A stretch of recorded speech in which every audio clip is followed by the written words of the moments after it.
We just chopping it up with Glasses Malone, official mixtape out right now. Tell the story about how Glasses Malone got here to Ebro in the Morning, Rosenberg. Me? Yeah. I got a DM from Top Dog, and he was like, TDE. And he was like, yo, hit my phone. And then I called him, and he was like, yo, why you changing your number and not saying anything? I was like, my bad, Top. No, Top sons. He sons me 100%. I was like, my bad, Top. What's going on?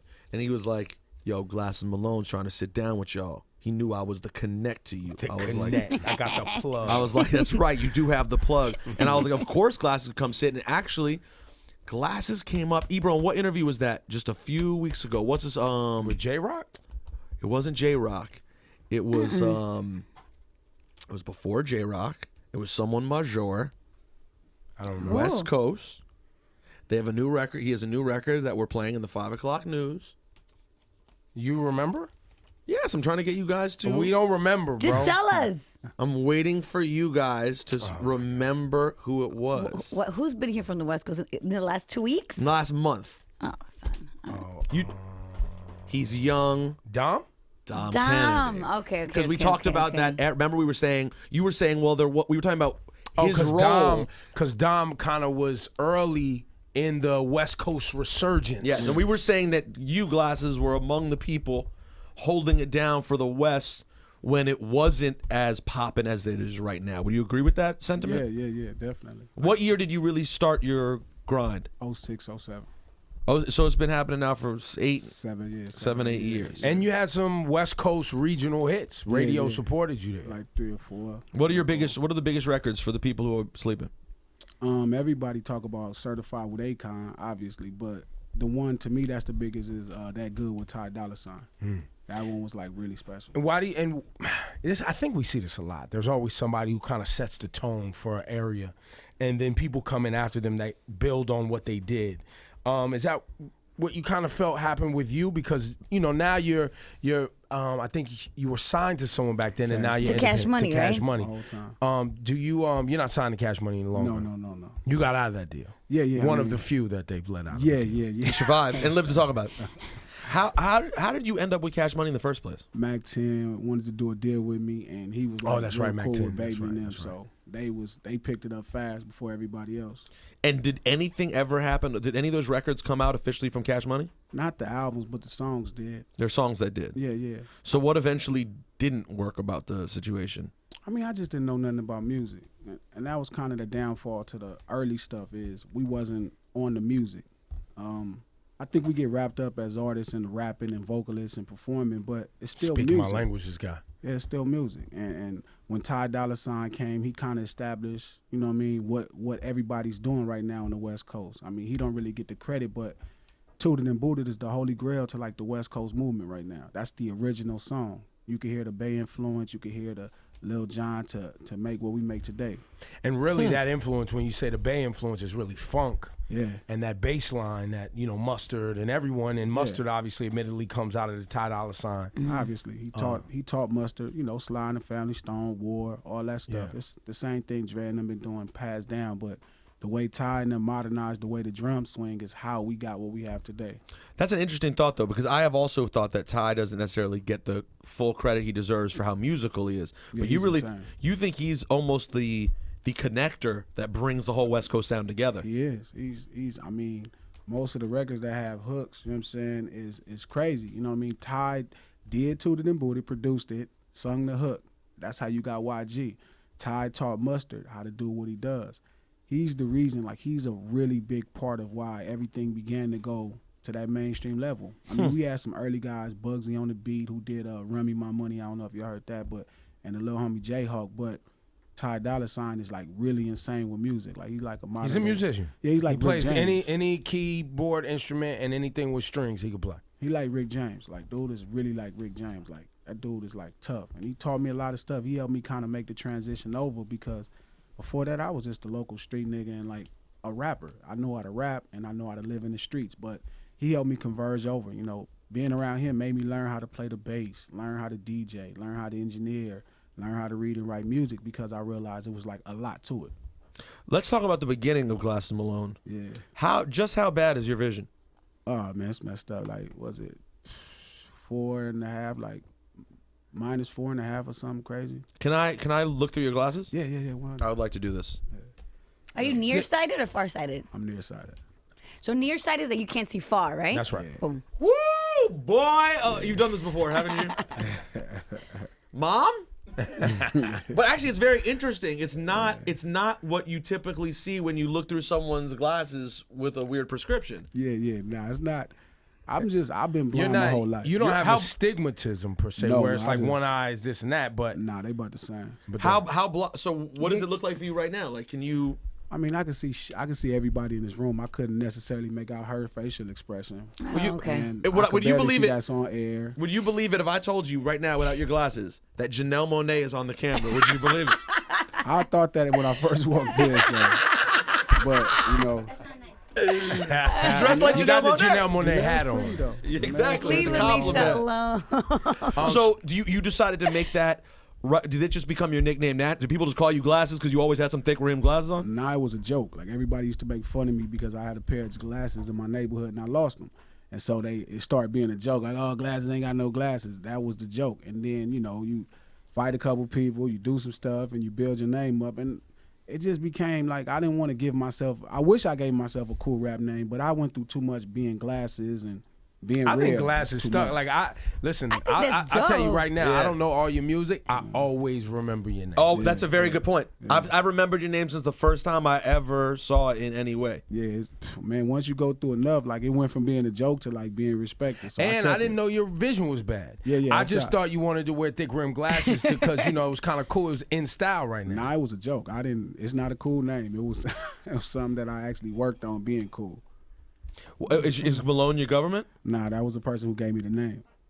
Really? Yeah, for my neighborhood. So my name Glasses Loke from 117th Street Crip. So that name stuck. That's what it is. But his name was Malone? Yeah. Very interesting. Now the project that is out right now is GH2 Life Ain't Nothing But ...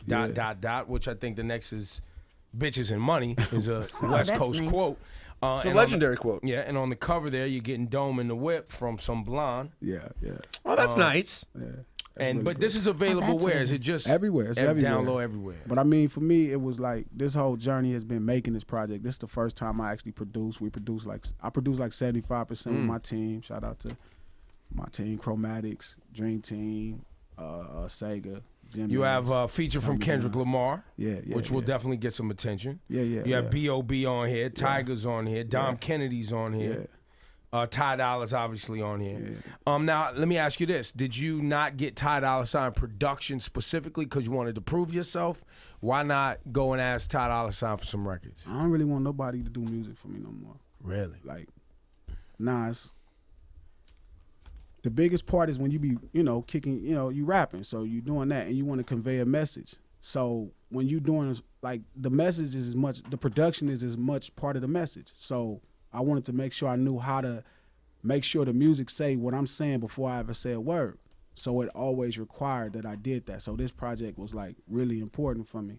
As far as Ty doing music, like we did a lot of stuff. I got a lot of stuff with Ty, a lot of stuff with Kendrick. But right now I'm just on it. You know what I'm saying? So this is like, to me, like my best project musically. It's the first one I think I was successful at putting together sonically. So we pressed up $250,000 to give away. You know what I'm saying? So Damn, you pressed up $250,000 of these? yeah. Like we started like, it's a funk album, you know what I'm saying? Same thing we talked about. That's funny, most people don't know that. But so I started in Boston, New Edition, I felt like they had this kind of popcorn kind of like kid funk that was crazy. So we started up there, New York bred Cameo. So we trying to put 16,000. We're gonna cover all the boroughs real hard, spend days. I'm here for like 4 weeks.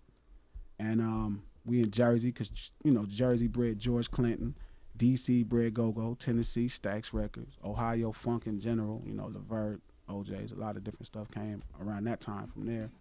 You got Minnesota with Prince, you got Michigan with Detroit, Motown, you got the Boogie in Dallas, and then the West Coast, and everything that came from there, the Whispers, G-Funk, all that stuff.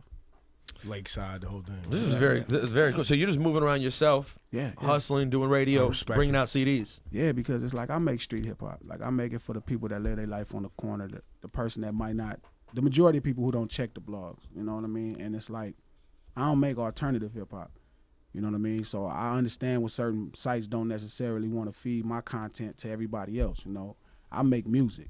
I ain't selling a brand. I'm not selling the idea. I really don't even want people to know what I did. Like, I don't really do blogs about what I did in the past. I want to sell music. Like, I became a musician to literally not have to have a job. Well, no, not that, because it's way more work being a musician if you're good at it. But I didn't want to have to. I'm not trying to sell people my image. Like, I never have. You know, it never was my intent. You mean you did it for the sole purpose of just being a musician, for musicianship's sake? Yeah, I mean, because I was like, I just wanted to be dope. You know what I'm saying? And economics obviously came with it, but definitely I wanted to be dope. You know what I'm saying? I didn't, like, I laugh, like, everybody's selling brands, and it's like, you know, that's why I think the sales be low. Like, I just want to be the best musician. That's it. Straight up and down. You don't hear that every day. Well, and I wish, you know, what you said in the beginning of this conversation is something that, you know, I've tried to continue to have a part of the hip-hop music-making dialogue, which is never let the lyrics of the song become more important than the music. And it's all supposed to work together. That's funny, man. Nobody has any ideas. And I've been screaming that because it's like I said, I think hip-hop is getting away from, you know, the musician part of it. You know, you start talking about, you know, James Brown is the JBs, you know, Sly and the Family Stone. The Family Stone is the band. They the music. When the hip-hop, the DJ was the music. You know what I mean? You had Eric B. and Rakim. You had Jeff and the Fresh Pete Prince. Rock and C.O. Smooth. You feel me? So that's your band.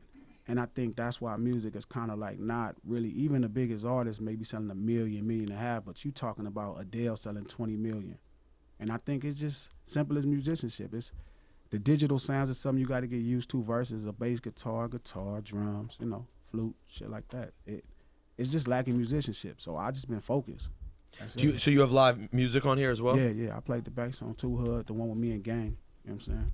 I didn't even see Game on it. Yeah. Me, Game, and Kirk Count. Oh, that's the dope. single. Me, And Kurt Cobain? Yeah, number 3. Well, listen, what record can we get on for the people right now that you want? Two Hood, let's get that Rest on. in peace, Heavy D, man. It's important. All right, let's get that on right now. His name is Glasses Malone. Appreciate you reaching out and coming by here, Absolutely. man, putting us on to this because this is very interesting. Thank you, And listen, man, hopefully you can spread what you're talking to some of the New York MCs as well because, you know, music and musically sometimes there's some cats making some great music out here. Let's not. It's just But the I DJs, think there just needs to be more focus on the musicianship. But you know what? That's because the DJs got to carry it on. It's who is the new Swiss Beats? Mm-hmm. You know, who is the new? Where's the next DJs? Where's the next Puff? Where's the next Dr. Dre? Where's the next Quick? I mean, where's the next DJs that's gonna actually conduct the band for the? Well, and I think lyricists to rap also over? it's also patience, right, and relationships, right? Because there's tons of people. Harry Fraud's making incredible music Fraud is out not. here. Telly and Fame School are making incredible music out here. Static Selector's making incredible music. So you know, look, Joey Badass Pro Era, Kirk Knight's making incredible music. So there's guys making music. But just there's other cats that they're not all connecting and working together, I think is. But that ties part into of the it. other thing you were just saying. That's because everyone really is ultimately working for, like, we got a brand and we have this thing, and Nah, and man, they're not really yeah. just zoning and making music. You know all who the I time. like out here from a production standpoint? Remo and Ron Browse. I don't Oh, think Remo people and use Ron them. Browse, I yeah. think Ron Browse is like early stages of Teddy Riley. Like if you very really true. listen to Ron Browse, like it feel like Teddy Riley early, and Remo is just like, to me, like Ty Dolla $ign but in New York. So I don't- And what was the kid Velas? Yeah, I The haven't kid heard of Velas that did All Day for Kanye. Yeah. Like he's from the area too. So there's cats out here making music. Jerry and obviously the Swiss Beats and the Jerry Wonders and those Man, people you making think amazing about music. all of them guys. Like I said, I met, shout out to Trey Pizzy from BX, Dave East, and everybody from Harlem, my boy Wink from Brooklyn. But I was telling them, like, yo, hip hop is the party. That's another thing. Like when I listen to a lot of the new hip hop records from New York, like some of them ain't necessarily the party. Hip hop is the party. It is the good time. I mean, don't get me wrong, it became informative and all kind of other stuff, but it's the party. That's what started. At a party. That's why the biggest records in hip hop is at the party. And so you got to look to some of these guys that still got that feel. And I think Ron Browse is one of them guys that's underused here because everybody looks at his artistry versus just understanding music. So musically, like, I love that dude. I think that dude is sharp. And the combo too. So if you look at a KRS-One, you look at a Rakim, you look at even Kane, right? They were spitting bars Over the joints. over party records. So Yeah. it wasn't like they was making goofy party raps. Dr. Dre and Snoop. Yep. Them things was like killing the party, man. 8 might have had music that was just a corner, that blues, soul feel. But Dre, Snoop, they had the funk going. And that's the thing. Like, if you look at the biggest era, especially in New York hip hop, you start talking about Bad Boy and Rough Rider, man, they had the party on Smash. They did. Still, some of those songs still do. And them dudes are some of the toughest street artists. You know, even Rockefeller, like Jay had all of the party records. They had the joints. And that's why you look at them guys and they legends, because no matter what, hip hop initially is a good time. It ain't always sad and sorrow like a lot of people. It ain't all murky like people music being that. But that's why I say that's more like alternative.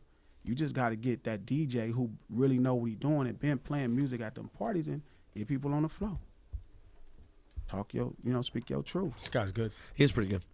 I'm impressed. Glasses Malone, man. Glasses Malone.